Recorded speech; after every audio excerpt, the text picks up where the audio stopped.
एक समय की बात है, हरे भरे पहाड़ों के बीच बसे एक छोटे से गांव में एक ज्ञानी महात्मा रहते थे।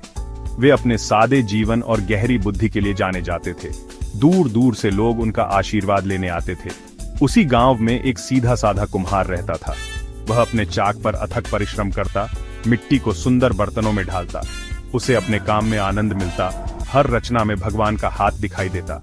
हर दिन कुम्हार भगवान को प्रसाद के रूप में अपनी झोपड़ी के बाहर पानी से भरा एक ताजा बनाया हुआ बर्तन छोड़ देता था। उसका मानना था कि उसका काम ही उसकी प्रार्थना है। एक दिन महात्मा कुम्हार की झोपड़ी के पास से गुजर रहे थे।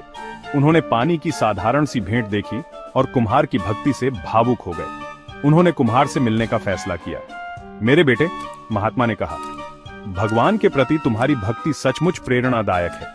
मुझे बताओ, तुम्हारी प्रार्थना क्या है? कुम्हार मुस्कुराया और अपने चाक की ओर इशारा किया। यही मेरी प्रार्थना है महात्मा जी। मैं जो भी बर्तन बनाता हूं वह भगवान को अर्पण होता है। कुम्हार की बातों से महात्मा प्रभावित हुए। उन्होंने कुम्हार के विश्वास की परीक्षा लेने का फैसला किया।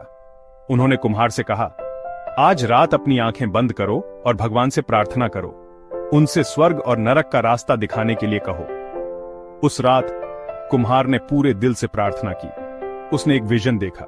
विजन में भगवान उसके सामने प्रकट हुए और कहा, शहर जाओ, वहां तुम्हें स्वर्ग और नरक मिलेगा।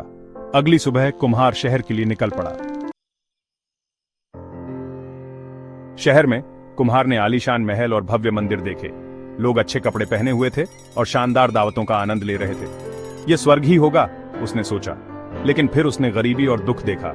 लोग भूखे और बीमार थे। हर तरफ गुस्सा और निराशा थी। यह नरक ही होगा, उसने सोचा।